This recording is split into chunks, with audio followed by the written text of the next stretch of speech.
Hey everyone, welcome to another episode of Dynasty Underdog. I'm your host, Uriah Dawkins. With me tonight, as usual, Willie Beeman and Jake Kornblum. What's going on, Billy? Oh man, I know we're approaching point scoring season quickly with the excitement on social media, man. It has reached new heights so quickly. Training camp got going and I have not seen this level of excitement, I feel like, in years. It feels like more than usual. Maybe it's just because the community has grown. But man, I can feel it. I can definitely feel it. What's going on, Jake? How about you? I'm doing all right. I'm doing all right. Yeah, there's definitely a lot more stupid voices in the community now, more than ever before. So it's pretty great. You know, the fuckers who are telling us about all their great calls over the last 3 off seasons and how to listen to Holy them fuck. about Those are their top annoying. 5 players for this upcoming year. Also read through my other thread, then check out my live stream, check out the 6 different podcasts that I appear on. Like, where the fuck do these people come up with the time for all this shit? It's ridiculous. I most of the time I can't even tweet. Half the time I'm tweeting, I'm usually replying to Uriah, or I'm quote retweeting like a Giants beat reporter who's trying to tear down the team. You know, like that's all I got on my hands. But anyway, I'm doing all right. How's Uriah doing? Sorry, you're right. The worst part about those is that the same people will post multiple posts about that. Like Multiple. oh my god, the same thing, the same iteration. But They anyway, cover like 100 different players by the end of the offseason. No wonder they hit every year. Fucking ridiculous. Sorry, Uriah, please. Sorry, Uriah. How you doing, bro? I'm doing good. It's fun. I mean, I'm really enjoying the camp, videos and all that. Like, it's fun, right? So It is. I think with best ball becoming a little bit more popular. So like people who are in fantasy, maybe not even necessarily dynasty, it's like they're actually participating throughout the whole summer now. Whereas maybe 5 years ago it wasn't quite that way. So I think that's kind of where that's coming from. But yeah, anyways, forget those guys that are like, hey, I told you, like that's what I said. Like, saw some weird shit tonight. Like, I don't know, maybe I'm chronically online and that's my problem, but it's fun though, so I don't care. Like, I don't care one bit. It's fun. So it is. Real quick here. Iston Lan, which is Jake, has been feeding into the rookie hype virus. Yeah. Lefty Joe, quote, everybody's a sleeper, everybody's gonna bust. That's pretty much it these days. It's like everybody's got to post one way or the other, and it's on, like Jake said, it's on like every player. So by the end of the year, it's like they hit every player one way or another. So it's like the misses are there, and they don't ever post those, of course, unless asked. It's a really great tradition we have in this community. But I will say one thing I do want to say, bringing it back to like just semi-actionable. Everybody getting hyped over every single training camp video that's out there, like even the ones that I want to be hyped about, like Trevion Henderson or what, like some of them aren't even that good. And they're being posted as like incredible stuff. Like, oh, dominated the cornerback. And it's like, cornerback wasn't really on him and he just caught the ball. You know what I mean? Or it's like, broke his ankles. And it's like, they were in a drill. Like they weren't even going up against each other. It's like, that's probably what that was meant to look like. And so, especially this early, like running with the ones, like we're like, what, a week into it? Like if things become a trend, obviously over a couple of weeks, like I'm sure that, us on this podcast will talk about, some of the training camp stuff, as things settle down a little bit, but man, it's too early. And just like be realistic about what we're seeing. Like the Colson Loveland one where he's like with the coach and he's running the route, like it wasn't even that good. Like he didn't even get off the line that good. And everybody's like all over it. Like, let's just calm down a little bit. That's just a little PSA, I guess, before we get going here. Fair enough. Yeah. So for like our news and nonsense section, I was gonna like list out all the injured folks, but like we could just talk about some. We don't not even talk about them, but like probably our listeners all know about them anyway because you're getting sleeper notifications. But we have like Xavier Worthy, I think Hollywood Brown. Who else? Likely. Marshawn Lloyd. Isaiah Likely rolled the ankle today. All those guys have been injured, but they're not. All those guys have been hurt, but I don't think they're injured. Like, so we're talking like 4 to 6 weeks on those guys. So like, don't panic. It is just my PSA. They'll probably be okay. Yeah, Likely's probably the most up in the air just because it just happened. and don't know the severity. And he was carted and then limped in the locker room, that whole thing. So not sure the severity there, but it's always Mark Andrews season. Don't need a likely injury for that, but just a little bump there. Never change. Never change. It's unfortunate too, because he had the whole contract rumors came out again today for likely, like literally like 20 minutes prior to him going down. One of the beat reporters from Baltimore was like, yeah, he's going to probably sign something really soon, close to the Ferguson deal coming out of Dallas, blah, blah, blah, which also shout out to you, Jake Ferguson, and his new contract. Definitely a marketing ploy to get his wife and her twin sister on more social media content.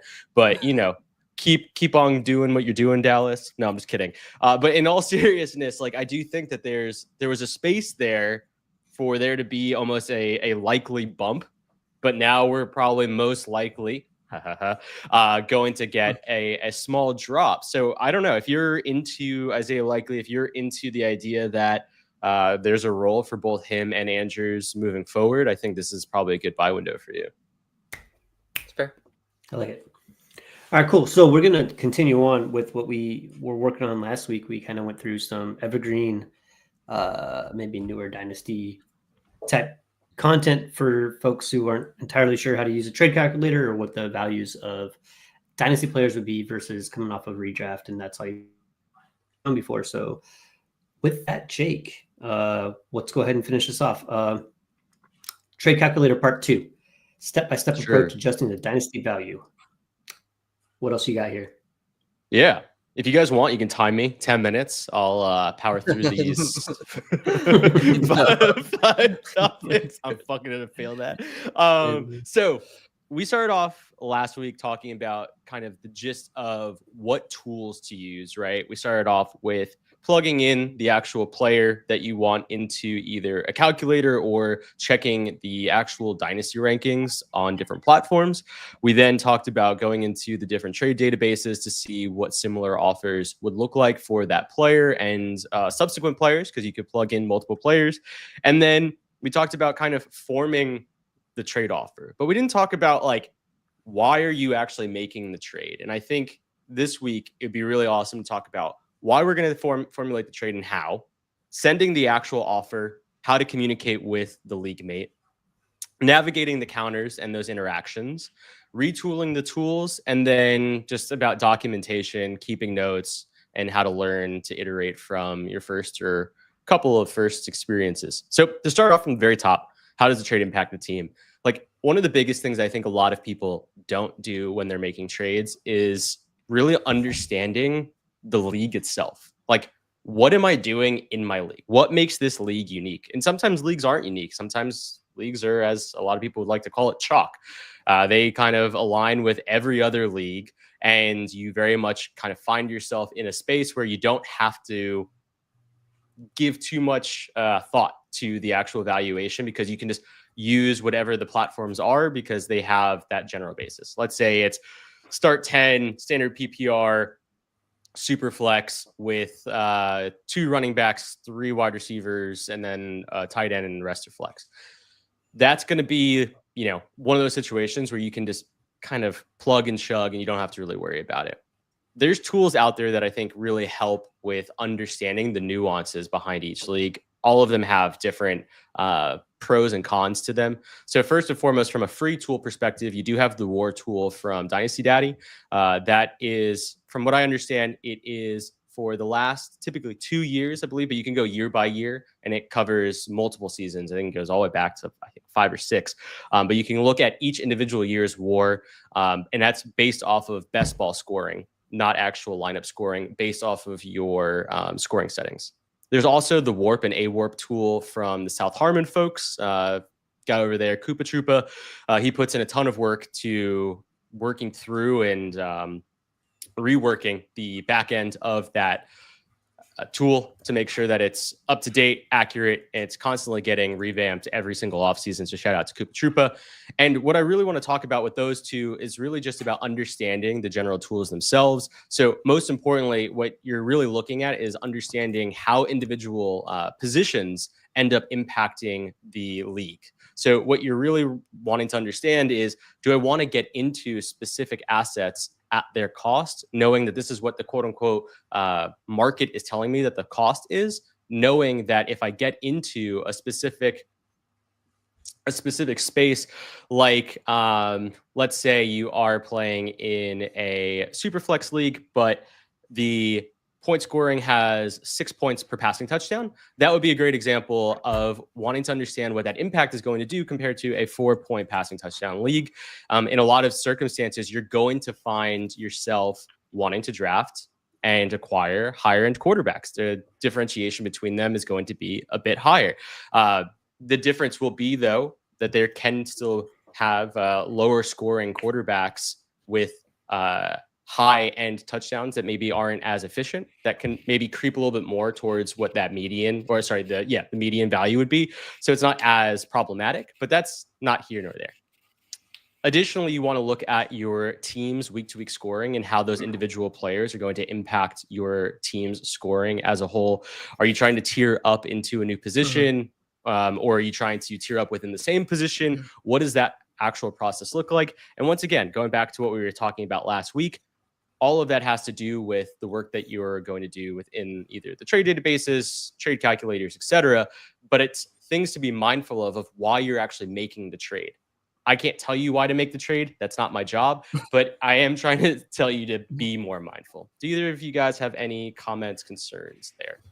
Kind of is your job, but what I mean, a couple of things. So because we didn't say it, just like for those that don't know, I'm sure most listening do, but WAR wins above replacement, and then WAR wins over replacement player, right? Which is really just trying to measure the amount of points or the amount of wins you're getting above a player that won't really be in a lineup ever, right? Essentially a waiver wire player.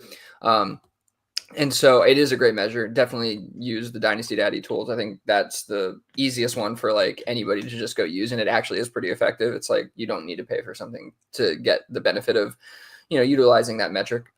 But one thing I want to mention, and I think you kind of got into this on like the week-to-week scoring thing. Are you trying to tier up? The best way outside of, because you're trying to use the WAR tools kind of in preparation, of course, because you don't really know what's typically going to happen from a year-to-year, basis, especially when you start a new league. But once you're in the season and you kind of see what the team, and I've said this before, but like what the teams at the top are scoring, it gives you some really good insight of like where you need to get to. And like, if you're, depending on what you're trying to do, if at that point you're like, well, I'm not reaching that no matter what I do, or like, it doesn't make sense for this build, I'm going to go the other way. That's a whole different story. But if you want to, if you're top 5, top 4, or whatever, and you're like, all right, I need to get up to the top 2, it's like you have a target literally right there as the year goes on. Like that average that those top 2 are scoring is kind of where you need to get to. And like, you can really easily gauge like what players are going to score around that average that you need and go, okay, these are the ones that I think have enough dynasty value to go target. And this is why I'm actually doing it, right? Like there's a reason why I'm doing this. It's not just because I like, Travis Hunter and he's having a good rookie year, which you might want to do anyway. But like, again, it's like you're trying to have more purpose to this kind of thing. So sorry, just wanted to throw that out there in that section. That was super helpful, honestly. Thank you. I always hate when people use acronyms and don't actually explain what the acronym was, so I apologize. I am who I hate the most. You're right. It's like saying, it's like not saying the player name, but talking for like 5 minutes about a player. And they're like, who are you fucking talking about? Like, you mean our player profiles for the last 3 years? Yeah. We did a lot better job this year. Yeah, we did. We did. But no, I don't have anything else to add. You guys are doing great. Wait, sorry. This is such a good line. Iston, Mac Jake, not my job. That's good. If y'all don't know, it's Mac. Why can't I think of? Oh my God, it's the rapper. But yeah, not my job. Great song. Mac Miller. West Coast. No, stop. No, oh my God. Mac. All right. So next step. Mac Dre. Jesus Christ. Thank you. Go ahead. Continue. Due to my time constraints that I gave myself, sending the offer. So when does one actually feel comfortable to send the offer? And I think that threshold is going to be down to the individual. But I think what I really want to get at here is giving yourself kind of a value threshold of what you're willing to put up for that individual player. So when you look at those databases or you look at the calculators and they tell you this is what the ideal trade would look like, and then it gives you kind of a moving scale of how to move around what's a quote unquote fair offer. I think that's kind of the space in your own minds that you should be looking at value. Now, I'm not saying it needs to match one-to-one to what the calculator, the databases are telling you, but that's kind of how I would try and envision what I'm open to doing. So very much at the very beginning, my first trade offer is going to be at the bottom of my spectrum, more often than not, depending on how serious I'm like trying to get a deal done.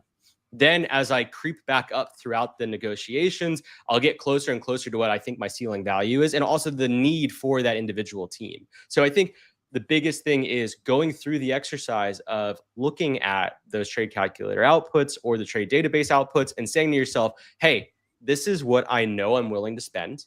This is not what I'm going to spend immediately, but this is what I know I'm willing to spend. And then kind of creeping up towards that through the negotiations. And then actually, before I move forward, do either of you guys have any thoughts there? I mean, I know a lot of people like to send best offer like immediately, but that's obviously not this approach. And personally, this is the approach I prefer as well. Like, I'm not coming at you with my best offer. I'm always going to gauge what I think the best offer is utilizing these tools. And then I'm going to try to go at least a couple steps below, depending on who my audience is, to be honest with you. Yeah, I mean, I was going to say something similar, but the same but opposite is like for me, anybody who's listened to the show for however long we've been doing this or has actually traded with me knows that I personally, me as an individual, I personally like to have my trade discussions short. So if I'm sending off an offer, I do what Jake says, and it says like, hey, what is my breaking point? Like, this is the final offer. And I get as close to that as possible and hope that the deal just gets done soon enough. But if you have more time and you're like to really kind of haggle, then definitely follow what Jake and Billy are saying to do.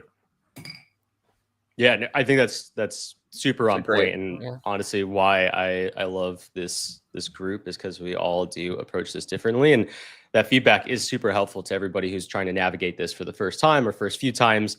It really is about what you're comfortable with. Like if you're out there trying to make the best relationships with your league mates, that might be the best way to do it because you're very much saying like, this is what I have available. This is what I'm willing to do.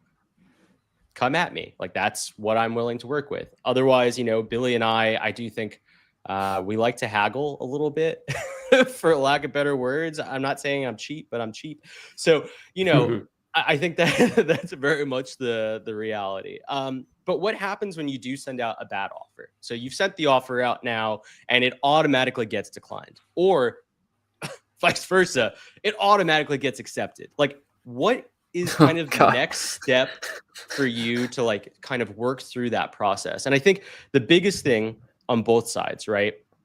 Let's start talking about the negative being it's so bad that, someone is communicating with you in a negative way saying like, what the fuck, man, or gal, ma'am, person. That situation is really more so about, I realize that I did not go through that well, but anyway, we'll keep moving. I think it's perfect. yeah. Let's not edit that at all. So when you're going through that situation, I think like the biggest thing is really just kind of taking a step back and understanding like, hey, I'm at fault. Whatever that fault is, I'm at fault. Maybe it's with the individual league member that you're interacting with. Sometimes individual values are really off from market and you just need to kind of come to terms with that. So if it is a straight up rejection where someone's agitated, just be like, you know what? I'm really sorry about that. Like, that's on me. Cool. I'm totally fine accepting fault on things that I sometimes don't need to accept fault on. That's totally fine. On the other side, though, it automatically gets accepted. I think this is actually the significantly worse situation. So if this does happen, I would say like the biggest thing for me is to really understand what went wrong. Like, what am I doing that is like in such a spot where this trade offer just got accepted? I look back to the same resources that I was using before, and I looked to myself like, what went wrong?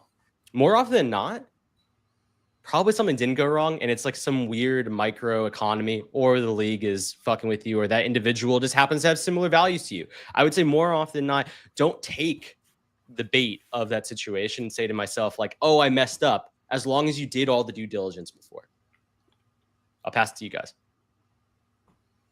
Yeah, that's a shitty feeling though when it gets accepted immediately, because you just know you could have gone lower.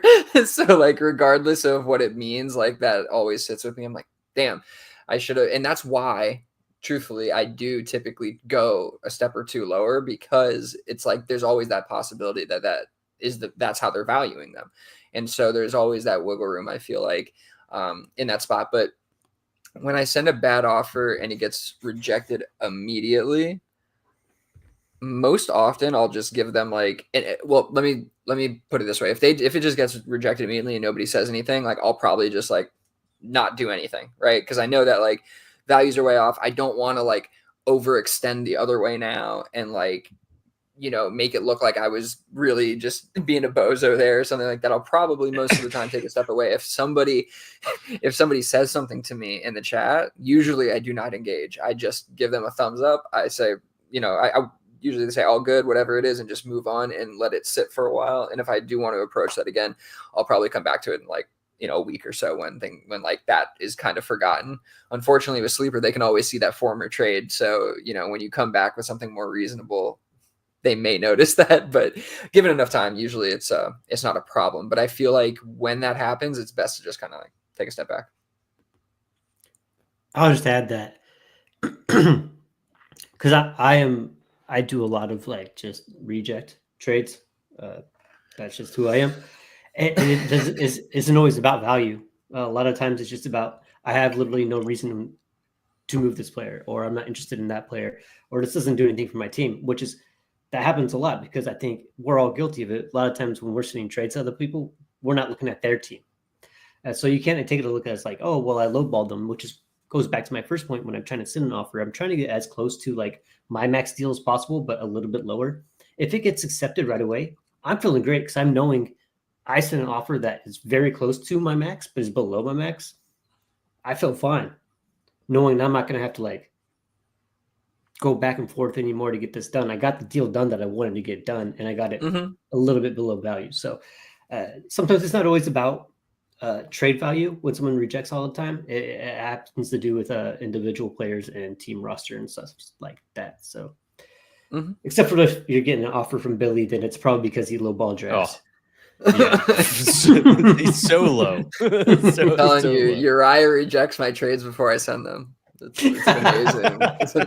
You know what? We're gonna have to make a trade to break the ice here. It seems like it's been a long time. It's been way too long between the two of you. So moving into navigating the counters, I think this portion will be pretty quick. So really, this is just about working up to the preconceived top end value that we were talking about before. So having that spectrum, understanding what your top end value is. When someone comes back to you with a counter, understanding kind of where that is moving within that spectrum for you. Is that outside of the spectrum? Is that somewhere in between? Is it a good middle point? Are you going to try and, squeeze even more value out of something that's below your top end value? Those are the types of thoughts that I would have to myself. More often than not, as long as there's some middle ground between what my top end value is and my opening offer, I'll basically accept that opening or that second counter, or I guess the first counter, the second offer. More often than not, that's not going to be the case, right? Like you're going to get that next trade offer is going to probably be over your top end value. And now you're trying to climb yourself all the way back down to that middle point. I think the biggest thing for me is just trying to navigate this really intently and understanding how this player is going to impact your roster. Like we were talking about before, the more impact, the more likely I am to now push all the way to my top end value. The less likely, the lower I'm going to push to the lower end of my spectrum. So that's all I have for this section. You guys have any points here? The only thing I have is I think that the time of year is going to be really important here too. Like if I'm, contending and it's late in year or in the playoffs or whatever, and I need this player, whatever it is, right? Like I'm really targeting this guy. I lost a player and I need this guy to fill in on my roster. It's like you're much more likely to get my close to top end value and push me to that than you are if I'm not in that situation. So it's going to, that's not the only type of situation where that kind of thing would apply. So I think throughout the year, depending on what it is, like it's going to change that dynamic. So that's important too there, but I have nothing else. No, that's just a friendly reminder to not join leagues with trade deadlines. Shout out to that. Helpful for navigating this. Yeah. Yeah, definitely. So retooling the tools. This is all about the trade negotiations have either stopped, the trade actually went through, whatever it might be. We're now talking about what has happened afterward. I think the best thing to do is to work the trades back. Understand kind of what you were using, how you were using them. If it was success, you got the trade done, you feel confident about it, what worked? If you happen to work through that trade and it didn't go as successfully as you wanted it to, what didn't work? Was it the communication that you had? Was it the offers you sent? Were they too much of low balls? Like, were you interacting with someone like Uriah where you need to be starting at a higher level? Figure out what that reasoning is and start to iterate on it. Learn how to kind of go into the next trade negotiation with that individual manager in a better way next time. Like, I try my best now. It's probably why Uriah and I have more deals done than Billy and Uriah, but I try my best to go into my next negotiation with Uriah to not waste his time. Like, I try to put out something there that makes sense outside of the few trades that I've sent for Trey McBride. But that's I'm just trying to waste Uriah's time around here. So yeah. Oh, you definitely are. But I do think, like, in all sincerity, like, review the work that you did on your first go and see how you can improve it. There's always ways to improve. And then what I would say with that is just kind of track your own work that you're doing. Especially when I first started, that was a practice that I definitely did. I don't do it as much anymore and probably should still, but I documented all of my trade offers and then looked to see how I successfully got to a trade. And more often than not, successful trades actually were very unsuccessful. They were genuinely bad trades for myself. And I had to understand why that was ahead of time, or I guess in post, to now know ahead of time what I was doing incorrectly before to try and improve upon it moving forward. You guys? Do you know what you were doing incorrectly before? Yeah, so more often than not, I didn't really understand market dynamics particularly well. And I was really just going based off of what I thought like surface level value was for individual players. And I wasn't really using the appropriate tools around me to better gauge. I think like even just that first step, like what we talked about last week, will literally get you 90% of the way. Like even if you have the shittiest people skills in the world, right? Like Billy is able to get trades done with people, and that guy can't communicate with anybody. So it's like he does, though. Billy does all the time. He talks about it on this show all the time. I don't get like who are these people? Like I'm pretty sure they're just like trades he finds in the trade database. And he's like, this happened in DU3, and I'm like, no, it didn't. I didn't see that in my feed. What's he talking about? The worst. Some of them are shocking. I'm just like, how does he do it? Like that is such a lopsided trade. How the fuck did he get that done? But no, in all sincerity, I'm sorry to dog on Billy. He doesn't deserve that. No, he really like doesn't. Praise. Slow and steady, baby. I think that's where I wear him sat. down.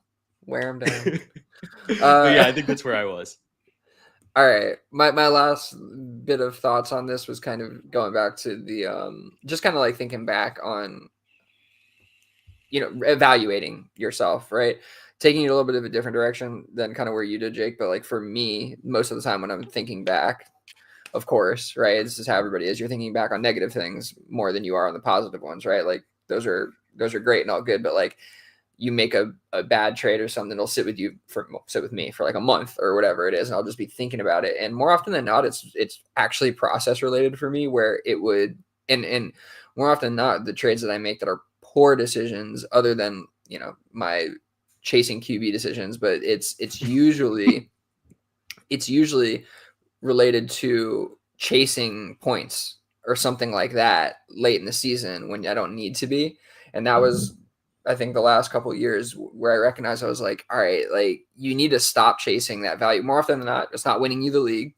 More often than not, they're not good players that are being traded at that time, right? They're players who have flimsy value, who are, the Amari Coopers of the world or something last year who are on Buffalo or whatever, but like actually have no real hope of bouncing back that late in the season. And it's like you just burn value on those kind of guys, and just looking back though, those are where I think I spend most of my hours of evaluation are on the negative ones and just trying to figure out like where I went wrong. More often than not, it's a process thing. But like, I think if you do that, like Jake said, you're going to find that you either aren't,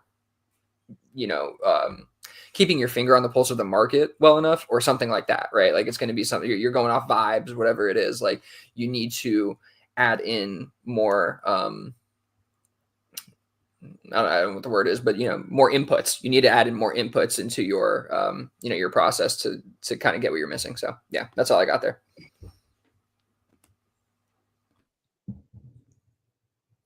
All right, let's close it up. We got one last piece. This was just over 10 minutes, more like 20. So keeping notes and learn to iterate.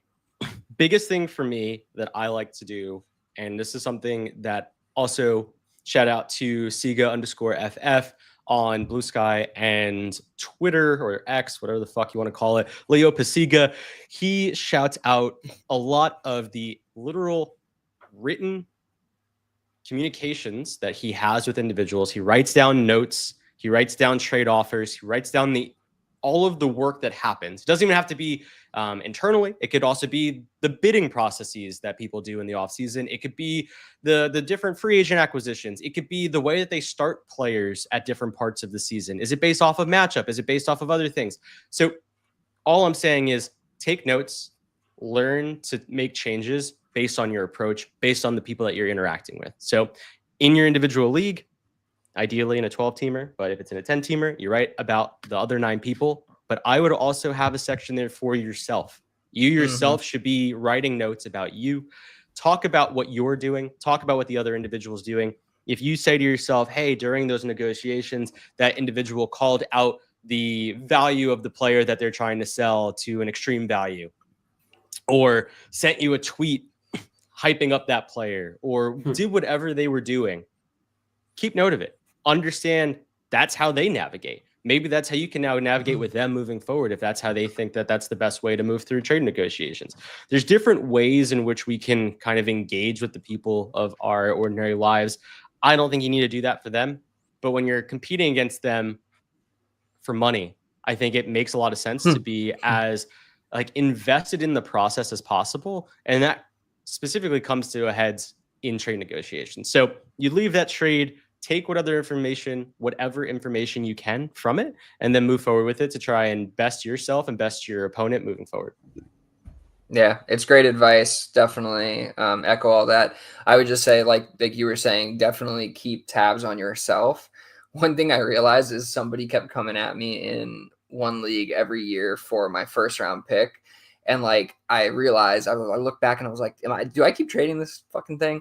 And I was like, oh, it's a pattern. I'm like, I'm breaking that fucking pattern. Like, no more pattern for you people. You know what I mean? Like if you can recognize those patterns, you can then use it against them. If you want to keep it under wraps and like, about it, you can, whatever, use it. But also you can, like, I ended up actually telling someone, I was like, I realized that I've been doing this, but like, I'm like not trading this first, like that's not going to happen. You know what I mean? And it's like, obviously it can benefit yourself in a lot of ways, but it basically just kind of shifting the narrative on myself. Basically, like, I know I do this. So like, don't come at me like that anymore, especially lowballing me. You know what I mean? Like I see that now. And so like, you can take some power back in that for sure. Yeah. One last thing I'd add is just, Jake saying, hey, take notes on trade negotiations and all that stuff. But if you don't actually say anything in the chat and don't negotiate, they don't got anything on you. It's true.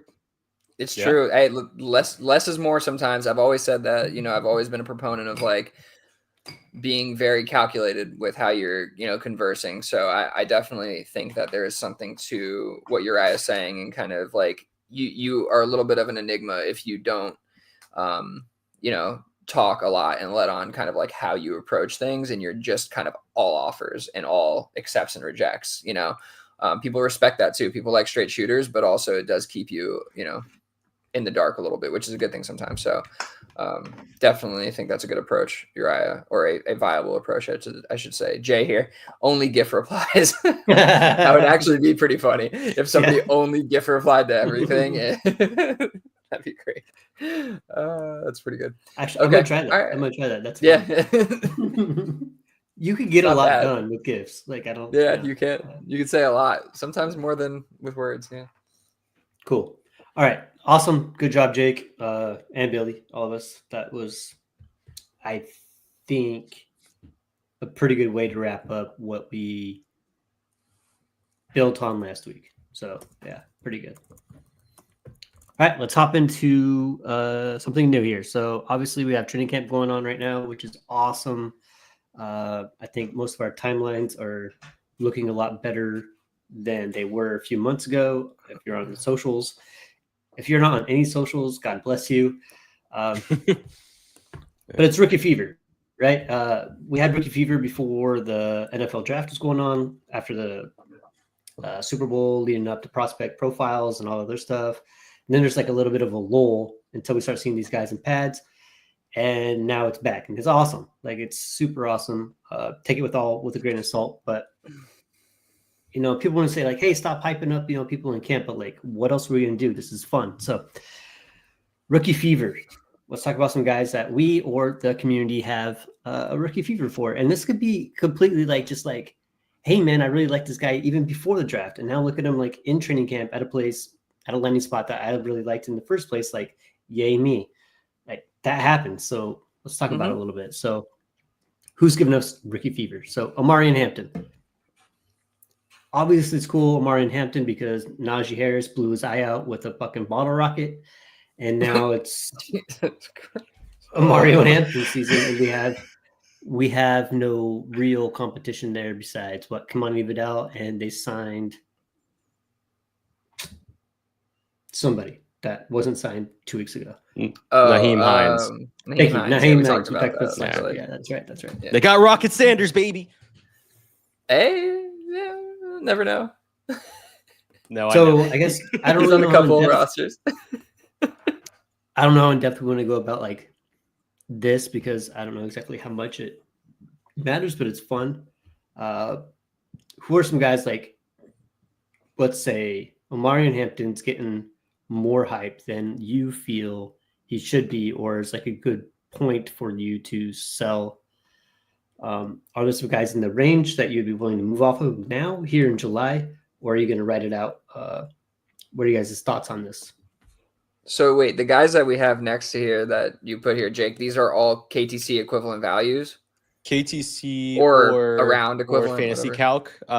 These are all after. So if they fall in, all of these guys. So Omarion Hampton is before Correct. These players. Yes. Okay. Yes, so to be clear, just so we know, the players that we have here listed, so everybody knows, who are after Omarion Hampton are Caleb Williams, Garrett Wilson, AJ Brown, Bucky, and is that Jordan Love? Yes.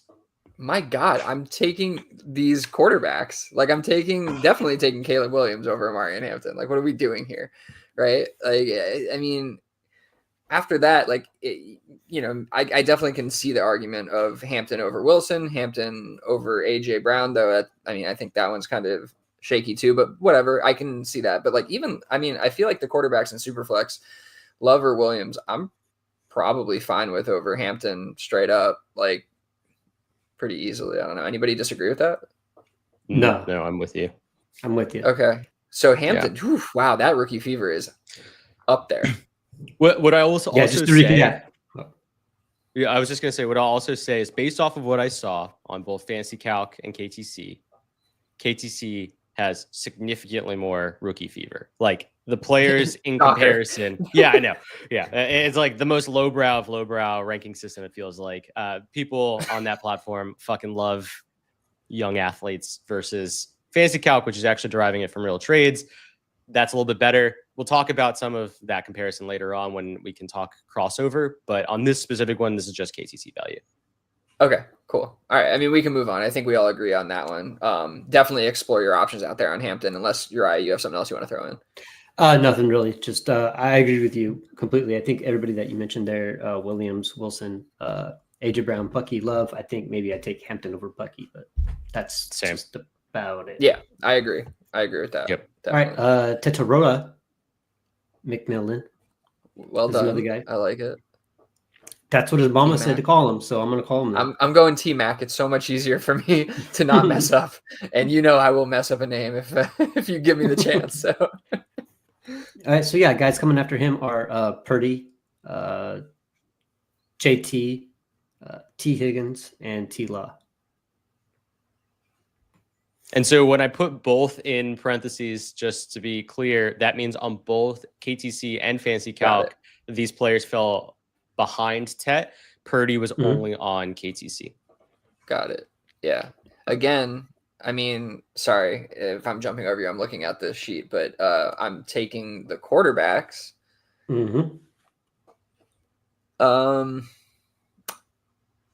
I'll probably take T. Higgins. JT is slightly questionable. Like not like I like the asset and everything. I just mean in comparison to Tet's value there. But yeah, again, like rookie fever, serious on Tet.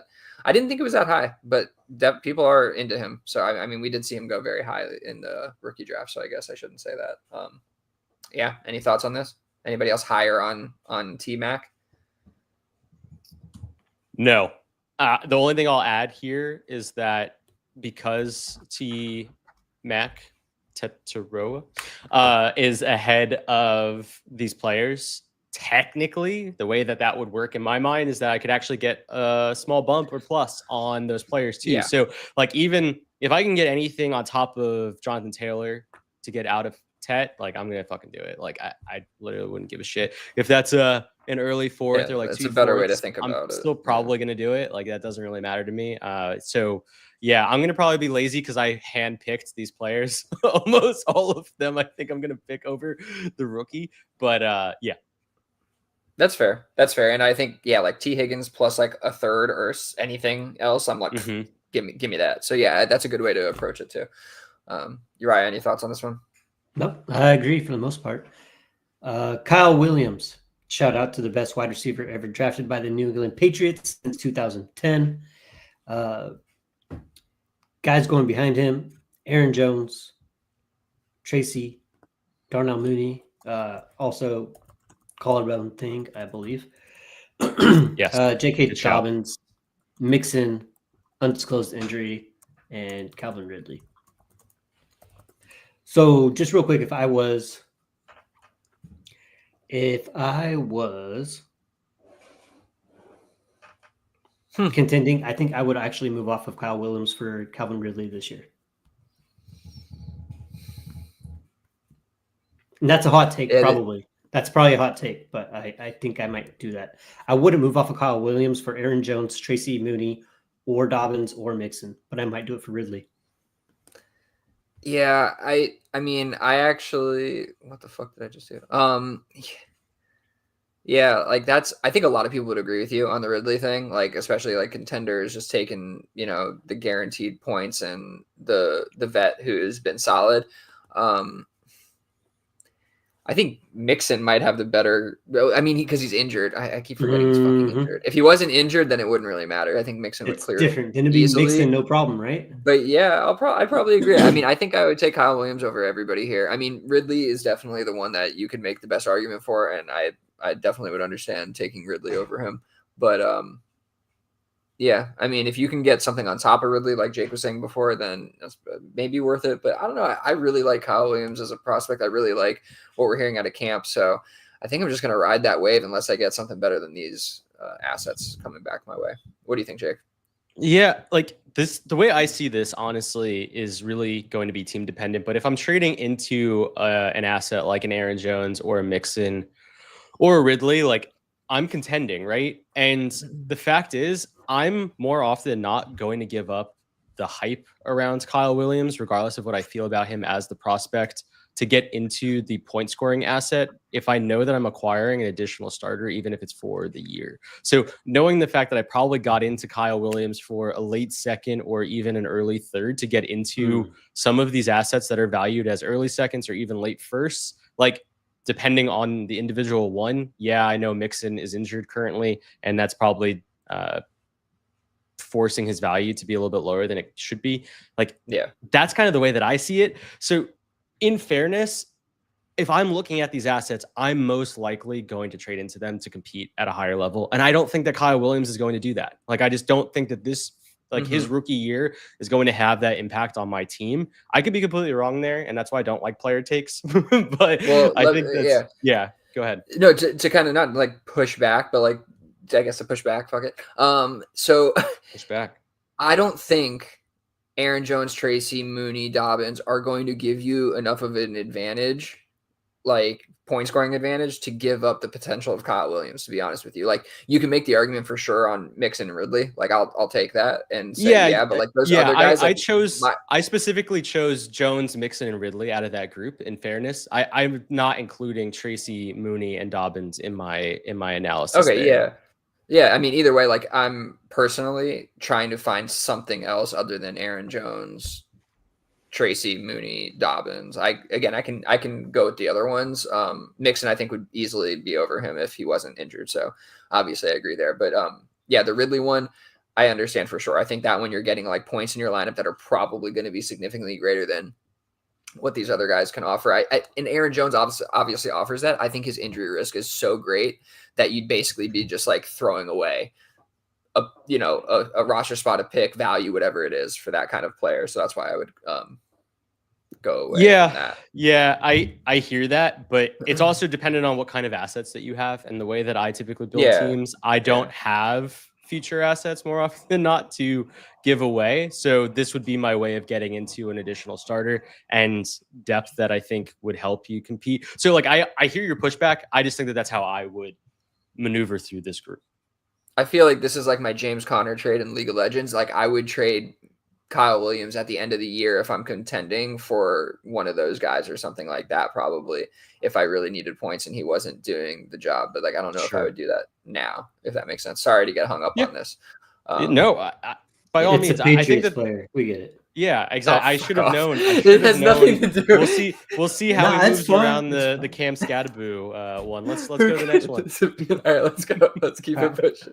Cam Scadaboo, the human ping pong ball, which is one of the best ways to describe him. Shout out.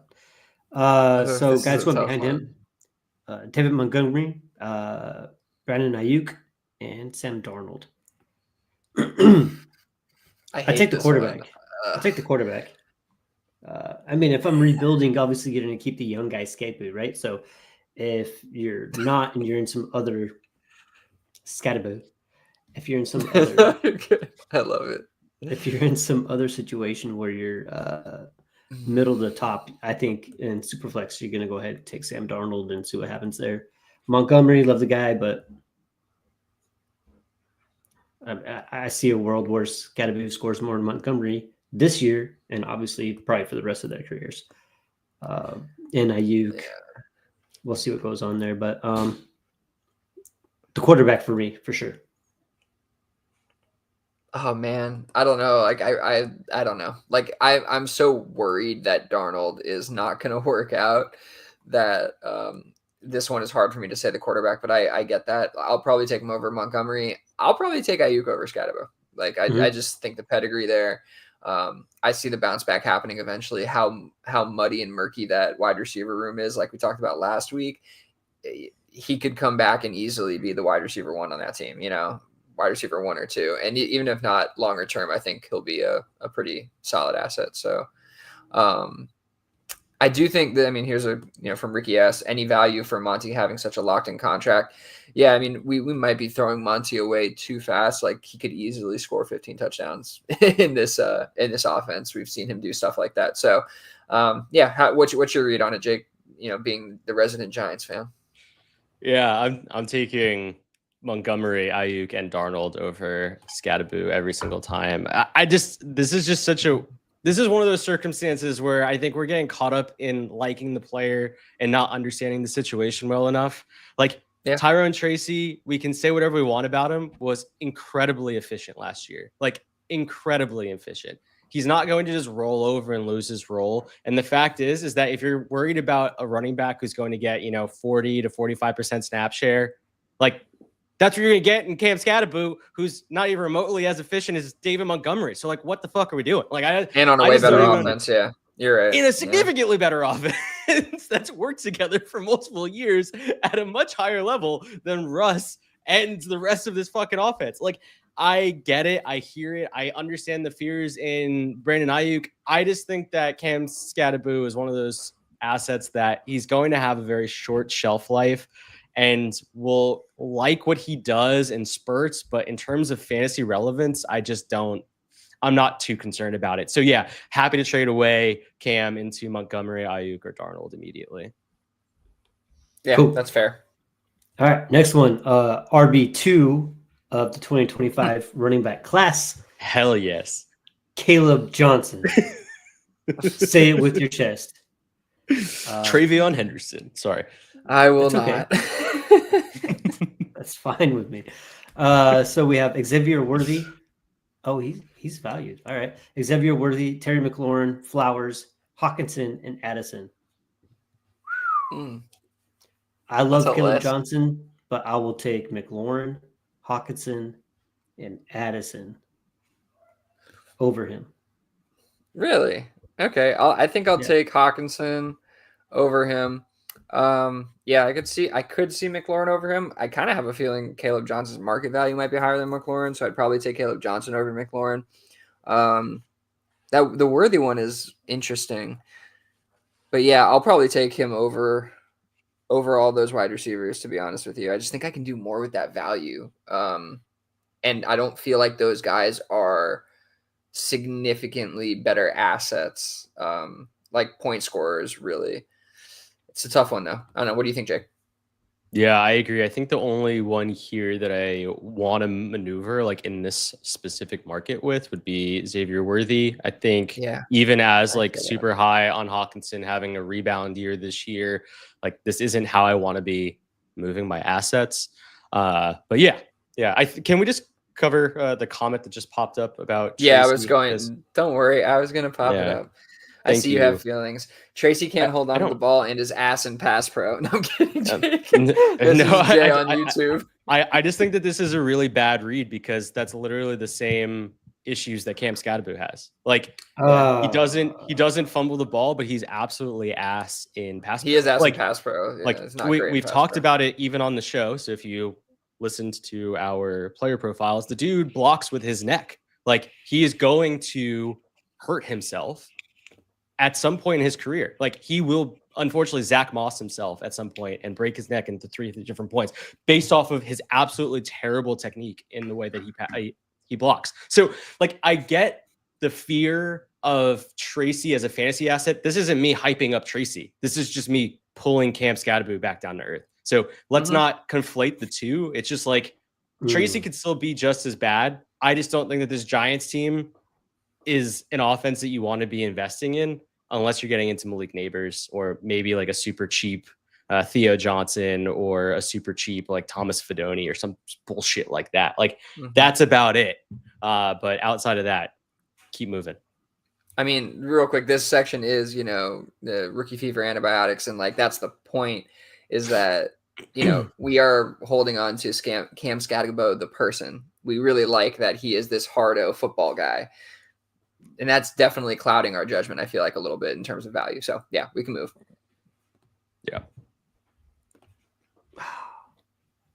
Okay, we'll move on. Next one, Trey Harris. Shout out Trey Harris, the yard per route run king out of this class, which you all say is fake, but I just don't see it. Anyway, Trey Harris.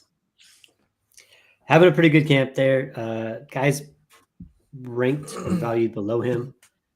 Again, Montgomery, Downs, Mixon, Sutton, and Judy. Those are interesting ones, man. Personally, I think I'd take Sutton. The rest, I'm going to hold Trey Harris and see what happens. Interesting. Yeah, Sutton. We didn't mention that at the top of the show. Sutton got that massive contract. Oh yeah, good shout. Was it 4 years, 94 mil, Mhm. or 5 years, 94? Some crazy ass contract. 4 Old man, for yeah, 92, I want to say. yeah, Is that right? Yeah. A big boy contract. I think it's like 23 a year. Something like that. Man, I'll take Downs. I'll take Sutton. I'll take Monty.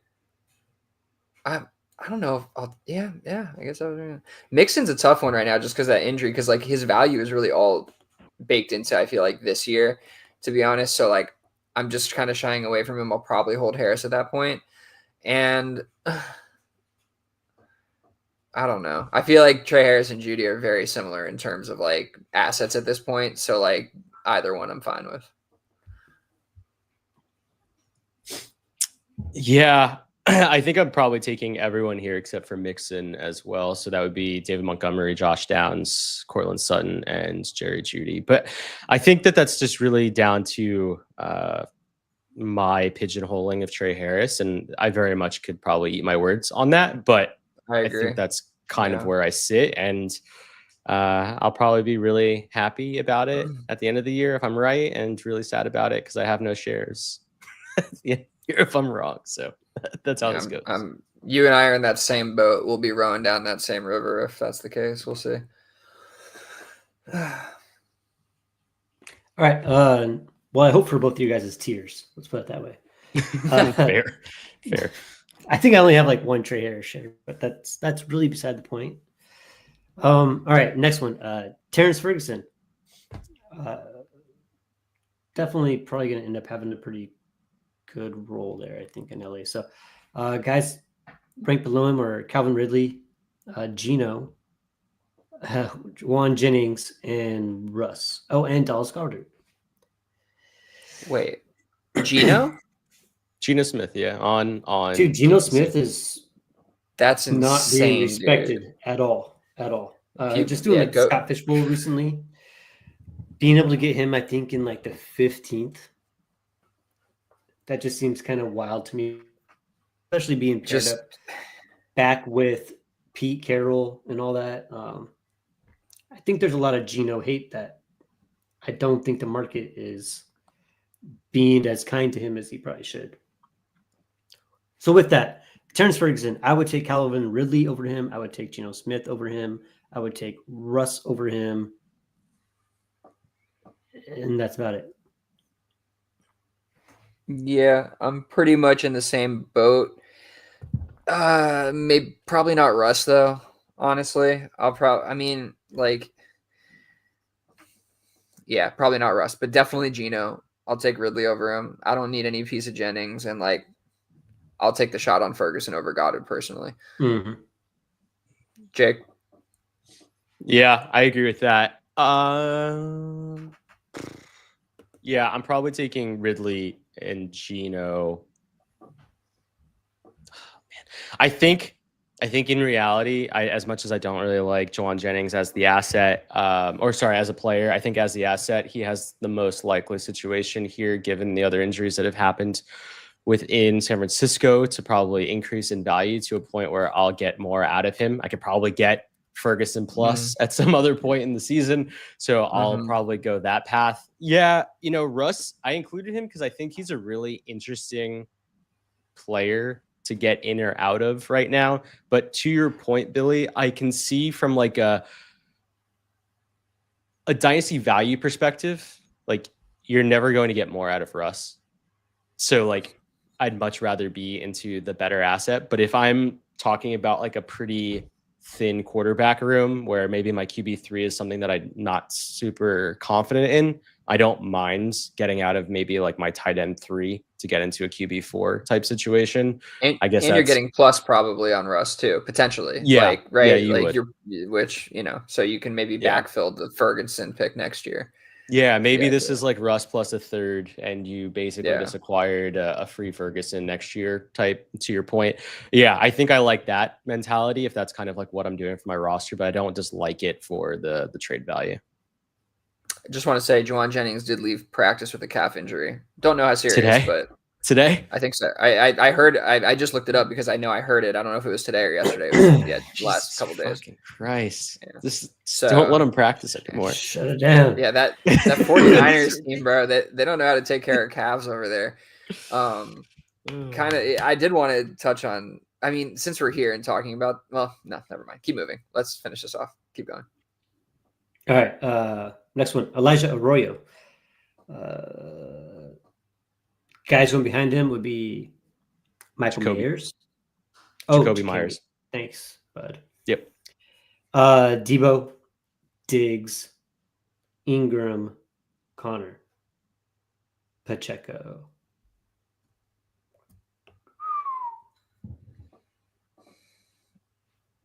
Wow, value's pretty high. Yeah. Go ahead. Give your thoughts, Ryan. What you got? I say, yeah, no, it is pretty high, but I kind of understand just given what's going on in Seattle as far as who's catching the damn ball. Like we have JSN, we have Cooper Cup, and we probably have no reason to doubt Cooper Cup is still going to be okay, which is great. But, you know, they really do. I live up here in Seattle, so I listen to the Seattle radio, whatever. They really do like Elijah Arroyo quite a bit. So I guess there's probably some hopium there. But I think you got to go with guys like Jacoby Myers. Like he's done this year after year. Tebow's done this year after year. Diggs is doing it year after year. Ingram is easily over Elijah Arroyo, and James Conner also. The only one I think I would rather just wait out and see and keep rostering Elijah Arroyo as probably Isaiah Pacheco. I think it would be smart to move off of Elijah Arroyo for Jacoby Myers, Debo, Diggs, Ingram, or Connor. I'm close with you. I think I agree on Myers, definitely Ingram. I don't know, man. The way that they're talking about Arroyo, the draft capital, They are. It's like, do I really want to trade him for, you know, what might be the ghost of Debo, Diggs, and Connor, and even Pacheco? Like, yeah, I would struggle making those straight up. I'd need a pretty significant plus, I think, but I'm definitely taking Ingram and Myers. Maybe I'm off base here. What you got, Jake? Yeah, I think the only one I would add would be Connor. Yeah, fair. There's just nothing there that concerns me except for like what his body might do. But it's like, I can't play this game with that thought that like, oh, the guy is going to get injured. Like, no fucking shit. Like all these running backs are going to get injured at some fucking point. Like I'm just going to go for the straight up points in this situation. Those three guys are going to get me the points that I'm looking for. I think Diggs in a ceiling circumstance is probably a probably like low end wide receiver too. Like that's good enough for me too. Like I just don't think I've seen enough yet in the tape to say that I think that's what he's going to do. But I know that if he is a legitimate starter for that team, that's a smash on the Diggs side, even if you're only getting him for maybe 2 years. So, if Diggs is a legitimate starter, you're saying, yeah. Yes. So yeah, I think Myers, Ingram, Connor, and then I fluctuate with Diggs depending on what I see over the next few weeks. So if let's say the tide keeps going with Arroyo over the next few weeks and the Diggs tide goes similar direction, but there's still the same gap, I'm more than happy to get Diggs plus for Arroyo. It's the same situation. I drafted Arroyo in so many leagues, in some leagues, the early fourth, and we're talking about with tight end premium. So like if I can get a third on top of Diggs for Arroyo, I'm pretty happy and I don't have to worry too much if he hits or not. Like it's just not the way that I operate, I think.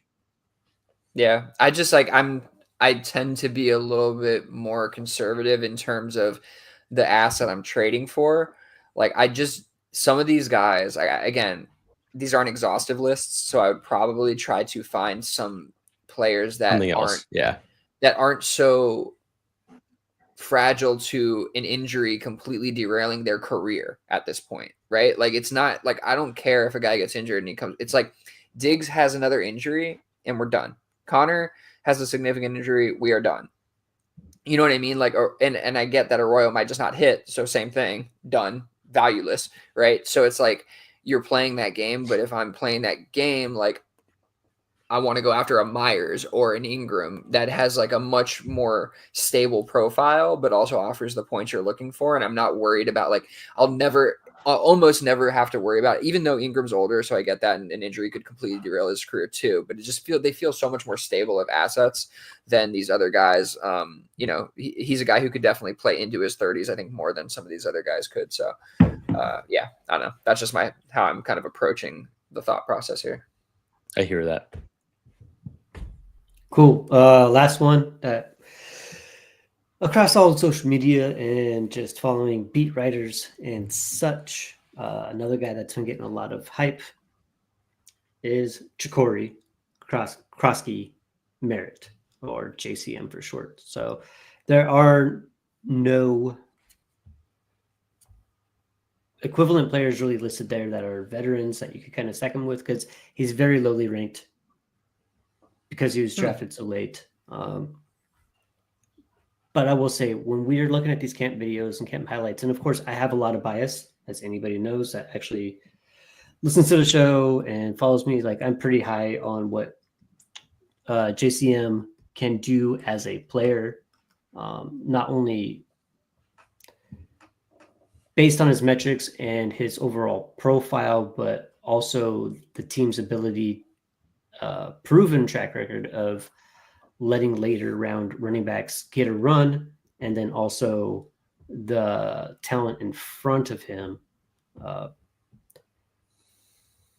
That being said, I still am totally rookie fever for JCM, and I don't think there's any pill, antibiotic, or any type of medicine that will stop me from being high on JCM.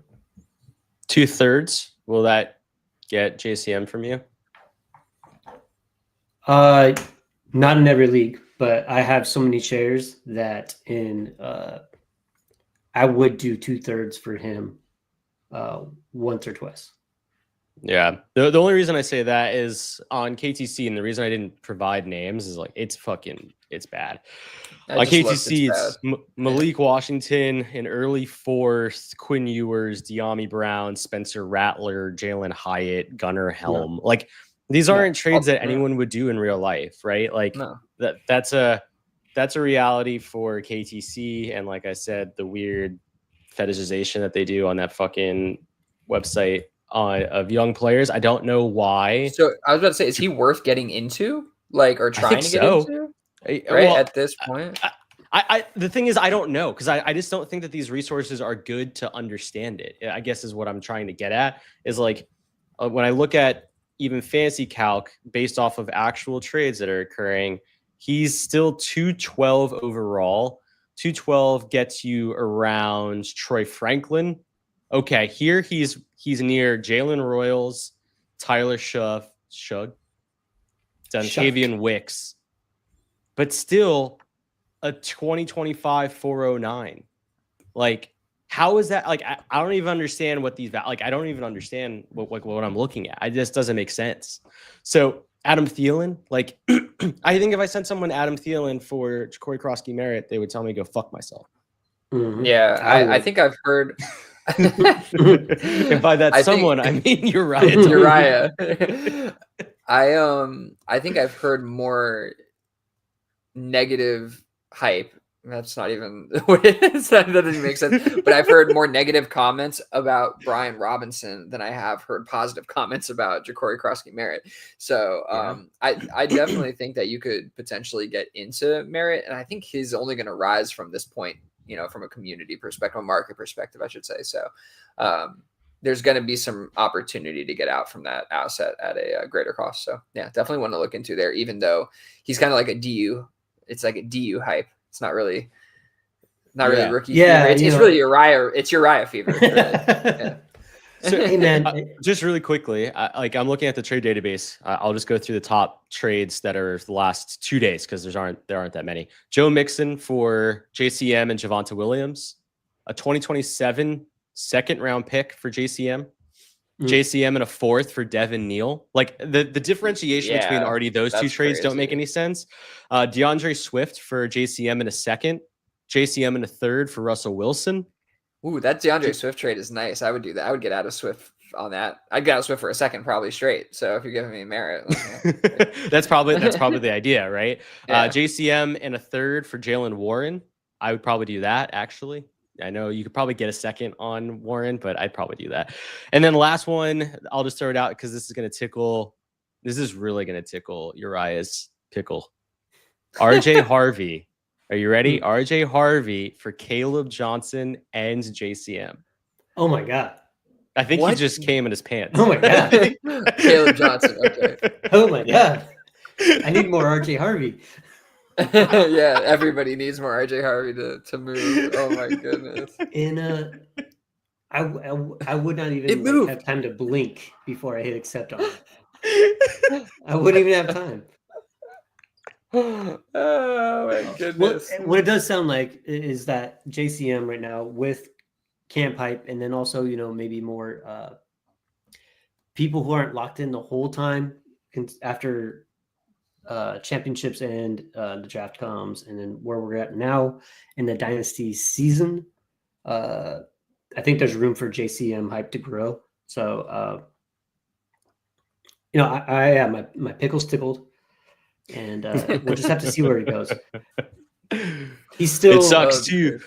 You're in so many of my leagues, so every league that I don't roster him is typically either rostered by you or Billy, or I think I'm in a couple of leagues with my buddy Evan. He has him in like 2 or 3 of those leagues, and it's just like, yeah, it's really tough because we're all so insulated. I need to start adding myself into more random leagues so I can start getting into better assets.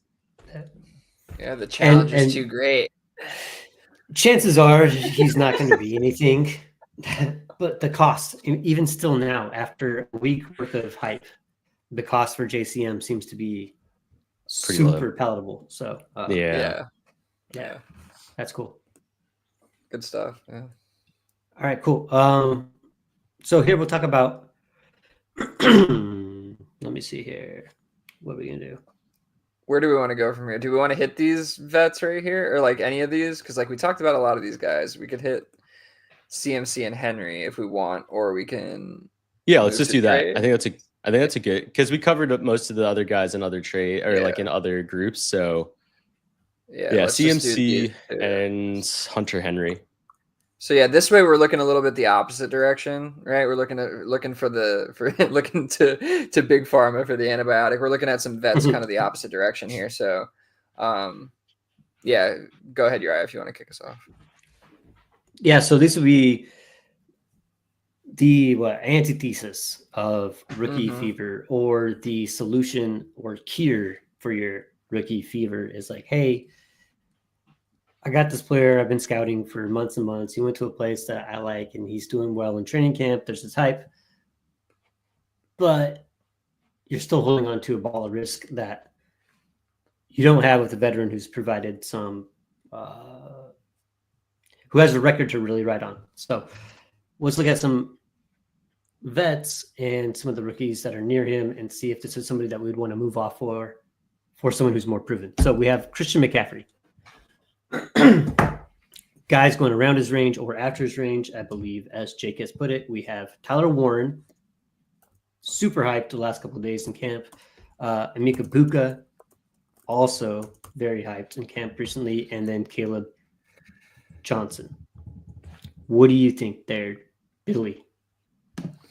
Oh God, this is where like, okay, so I actually threw this one on here because I think it fit, but also because like the CMC hype is growing significantly right now.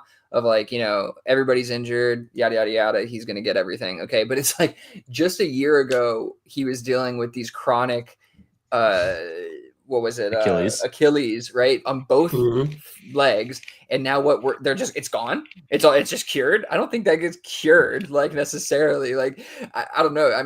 I find it hard to believe that we've done a complete 180 on this and we're just back on the other end of it, and that there's no real risk with CMC. And we're just like, he's gonna smash. Like they're talking, top 5, 6 pick in redraft leagues, meaning that he's got significant value for this year. And I don't know if I'm willing to move off of an Igbokwe, like I don't know if I'm willing to do that. Like maybe I'm more willing to do it with Caleb, but like this is just going back to the same conversation before of like my conservative nature of like not wanting to give up this long-term value for what could be 2 games and then he's done, and like I'm just I'd be so concerned about doing that. The plus would need to be so significant coming back my way. I feel like not so significant, but significant enough where I'm like, all right, I don't mind if this just completely goes south on me.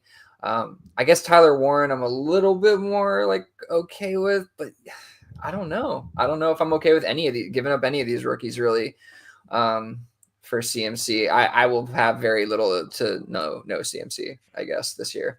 I don't know. What are you guys feeling on this? Yeah, I think I'm pretty much there with you.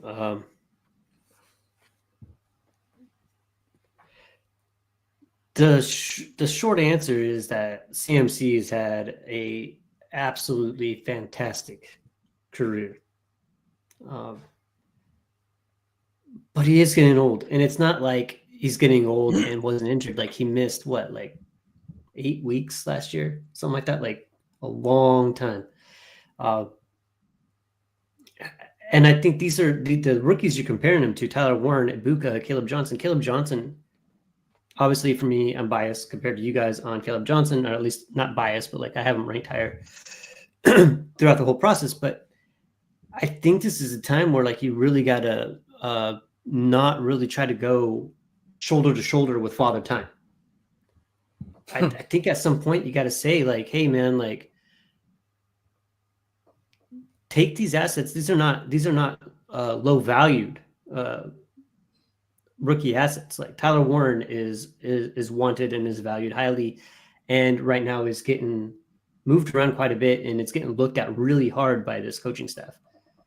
That's a real thing that's going on. Igbokwe is actually a really good prospect, a very good prospect. Not only that, he has a really good opportunity with Godwin out. He's getting high praise from his quarterback.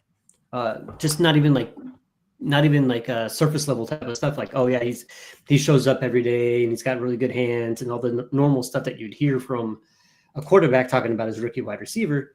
This is like next level, like saying, hey, he's ahead of stuff. Caleb Johnson, again, his competition is Jalen Warren. Jalen Warren is like a guy that he's fine. He's kind of like a Tony Pollard type of situation. Like we like him because we liked him because he's younger and was like moving faster than the old guy ahead of him, and Najee Harris. It's true. It's just, this is kind of what it is. Caleb Johnson is just a better player. So to move off of Christian McCaffrey, try to make this short as possible. Like I think it's just a time where you got to think to yourselves, like, has this really played out? And I think for these 3 players, I think if I could get either of those 3 players plus for my CMC, I'm going to do it. I don't even think I need to get plus personally. I'm happy to trade CMC straight up for all 3 of these assets. And I guess like to even make things worse than what make things worse than what Uriah even alluded to, he played 4 games last year in the middle of the season. He didn't start the what season. Uriah said. Yeah, he literally played half of the 8 games that Uriah alluded to. He looked beyond average during those 4 games. Yes, he's had significant time since then off. I'm not saying he doesn't probably look a little zippier than normal, but what I will say is that when you look at the actual trade offers that are out there for him, like you're talking about Tony Pollard, Zach Charbonnet, and the 111, which probably gets you into one of those rookies that we just talked about for Christian McCaffrey. You're talking about JT plus Russell Wilson for Christian McCaffrey. What? You're talking about why? You're talking about a 2027 first straight up for Christian McCaffrey, 2026 first straight up for Christian McCaffrey. Those I can understand. The 107 for Christian McCaffrey, though, like Why? What? Like, what are we doing? Like, why are we doing this? Like,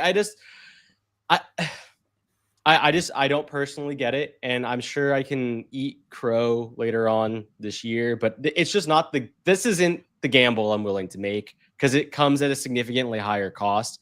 Whereas, like, when we were talking about some of the other movements Scatabo between versus Aaron Jones, like it's yeah, not like nearly as consequential as like I don't need this. to worry about either asset like there, right? It's like, yeah, like Cam Scatabo against fucking David Montgomery. Like, I'm gonna take the guy that I know for a fact will score points at a certain level. Like, sure, Scatabo might score more points, but what's his ceiling?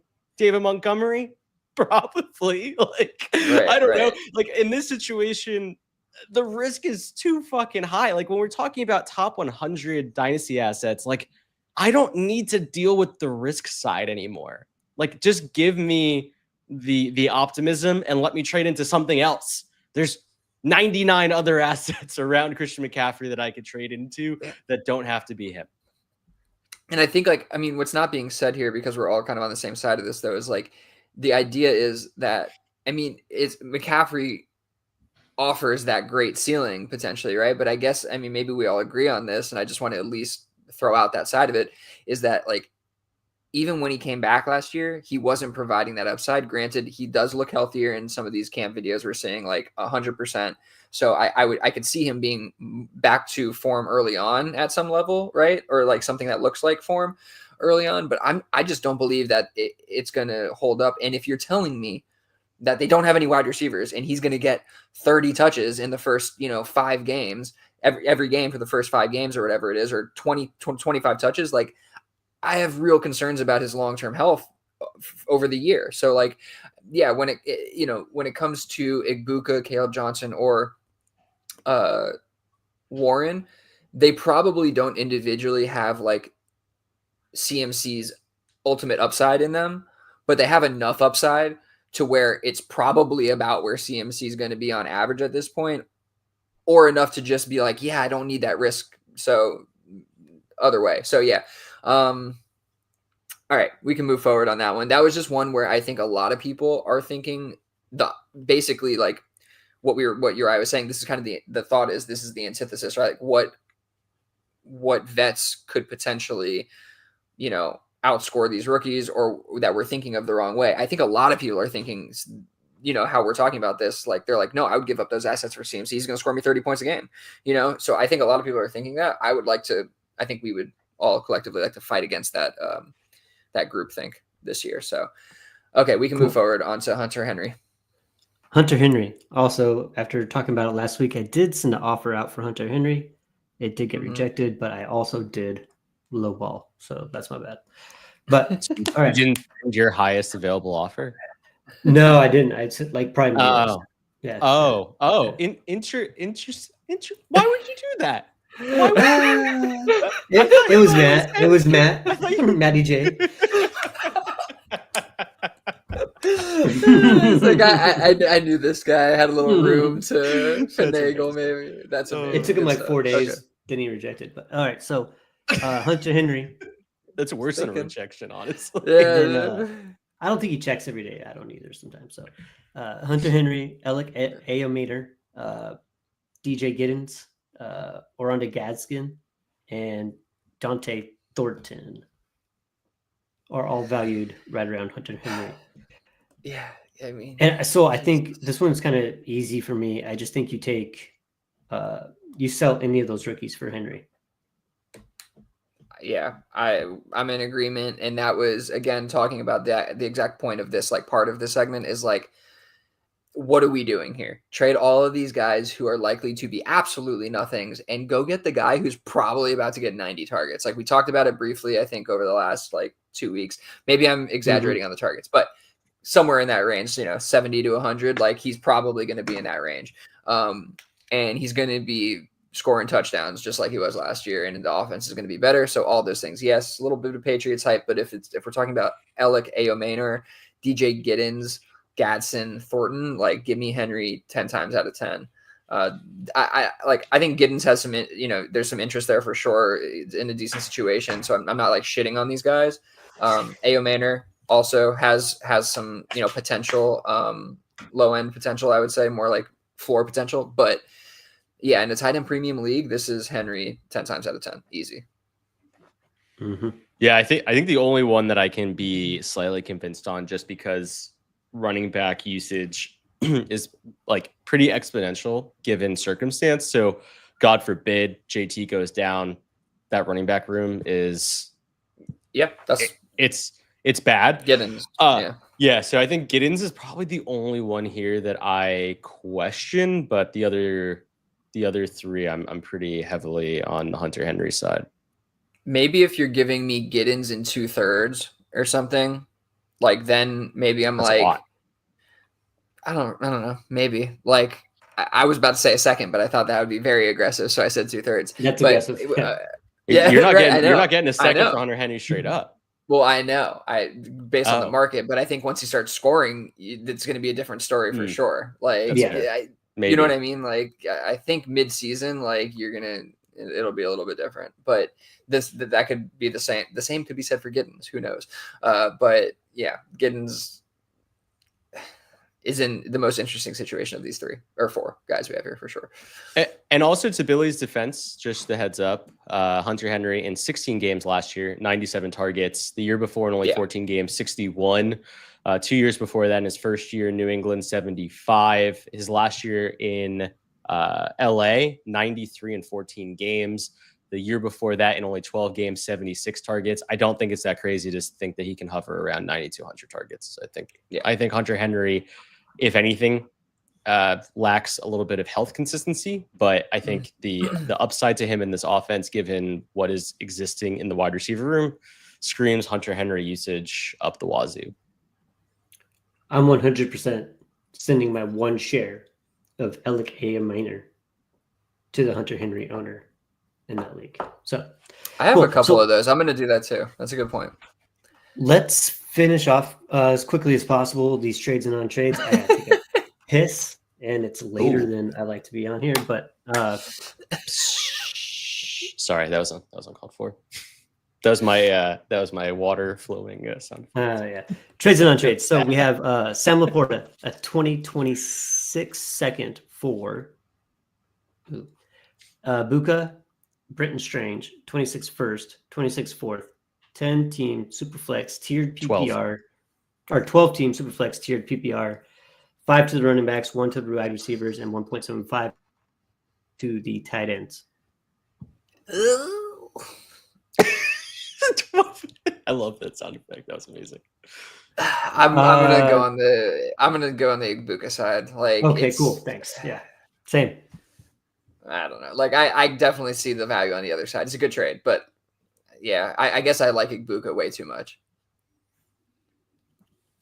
Yeah, I see Strange, Ibuka in a first. I don't even care about that 26 fourth. Laporta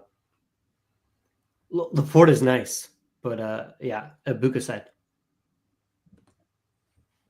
Yeah, this is an interesting one. There's been a lot of talk around Brenton Strange's role this offseason out of Jacksonville and how it's not going to be that voluminous, or I was going to say voluptuous. I don't know why, but voluminous. Voluminous. Is that a? It's all those Sydney Sweeney ads. Oh, Jesus Christ. I don't even want to get down that rabbit hole. Anyway, definitely voluminous. Voluminous isn't a word? No? Maybe it is. I don't know. Yeah, I guess it is. Yeah, this is a whole nother conversation I was having with It's really how I'm pronouncing it. It's the same word. Go ahead. It's definitely not voluptuous. It's voluptuous? It's voluptuous, right? It's not voluptuous. We're talking about volume. Yeah. No. But I said, yeah. No, I just wanted to make sure it's voluptuous. Target share. Voluptuous. Oh, yeah. All right, we're moving forward. God, fuck off, Laposaurus. All right, moving forward. Yeah, I think this is the Igbuka plus side. I'm pretty confident in that. It's just one of those where you're really betting, I think, a little too high on Laporta moving back into a top 3 Fuck me. Really moving into Laporta, going back into a top 3 scoring tight end asset, and I just don't really see that being the case. So, yeah, give me the Egbuka side. Cool. Both these trades were done in the same league, by the way. Both of them, one of the owners was part of both of them. Just adds up. Excellent. So next one, last one. 12-team Superflex tiered PPR, half for the running back, 1 for the wide receiver, and 1.75 for the tight end. We have Trevor Lawrence, Chris Godwin, a 26th third. For Sam Darnold, Jalen Milroe, Terrence Ferguson, and a 26th second. Tell me you hate Trevor Lawrence without telling me you hate Trevor Lawrence. This is pretty easily the T-Law side for me. I don't know what's going on with that other side. Like, I get it. Yeah, Milroe and Darnold, like, you get the room. But, like, I'd rather T-Law easily. And then, I mean, like, Ferguson in a second for Godwin. The difference in the T-Law value covers everything else for me. That's kind of how I'm breaking it down. Yeah. Yeah, I agree. Yeah, I understand. And this is, I think, what we were just talking about with CMC. Like, there's so much about the ceiling value of what a Jalen Milroe offense could be. And I think we're baking too much value into that and not putting in enough buffer. Like, if that second was, it sounds stupid, but if that second was a late first, I feel way more comfortable about this. But knowing the teams that are moving in this particular league, I don't feel particularly confident that second is going to be early. And so it just doesn't make up for the gap of what I think is still a weird amount of certainty around T-Law, even though he hasn't really performed at a super high level. And yeah, we don't know what happens with Godwin either. Like, I think that this is one of those trades where you look at it and you're like, oh, you know what? Yeah, none of the assets are really, that certain in value. But, like, I still, for some reason, probably lean more on the T-Law side by a pretty decent margin. And that's no shade to Jake Ferguson. I'm sure he'll have a nice bump this year if Dak stays healthy, but I don't know. Just doesn't make up for it. Yeah. And I don't know if we said Terrence Ferguson, but it's Jake Ferguson, just to be clear. Oh, Jake Ferguson. Yeah. Dallas. On that. Yes. I think I said Terrence. Yes. My bad. Yeah, Terrence. Oh, wait. Line. It's Jake. It's definitely that side now. All right. Is there anything else you guys want to talk about? One quick one that'll take like 2 seconds. The big boy. I know this doesn't matter for the trade, but if Taylor goes down, do you think Giddens is running back 1 or Herbert? Yes. I'm gonna go. Fair enough. I mean, I get that answer. I would probably lean Giddens just because new blood and Herbert has just been so many places and not really broken through. I don't know why he would break through here. And I think Giddens is a good talent, so I'd probably lean Giddens in that question. Yeah, that's fair. I think it's a 50-50 shot that they kind of play it out, and then they just let the better running back move forward. And if I had to bet, they have more of a feature attached to Giddens than they do Herbert, so they'll probably have a little bit of bias with their decision making. Yeah, Herbert should definitely be rostered, though. I haven't really thought about it much, but he should definitely be rostered just given that situation. So, good stuff. That's all I got. All right. Thanks, everyone, for joining us live on the YouTube, giving us comments as we go. That's awesome. Shout out to everybody in the Discord. Jake for putting the sheet together again this week, which is badass. He put together so much material that next week, half the sheet's already done. So that is awesome. That is. Don't fall prey to camp hype news too much, but do enjoy it because it's fun. It's all we have. Ignore those injury notifications coming from Sleeper. Join our Discord. It's at the link at the bottom of the video here in YouTube. And have a good night. There's preseason football this week. Oh yeah, Thursday night. Is it really? Holy shit! Mhm. That's Trey crazy. Lance. Oh, Trey is it the Lance. Hall of Fame game or whatever? That's awesome. Yeah, it's this Thursday. Yeah. Oh man, that's so exciting! Holy crap, dude! This is great. Great week. But all right, awesome guys. Take care. Catch you in the Discord. Peace out.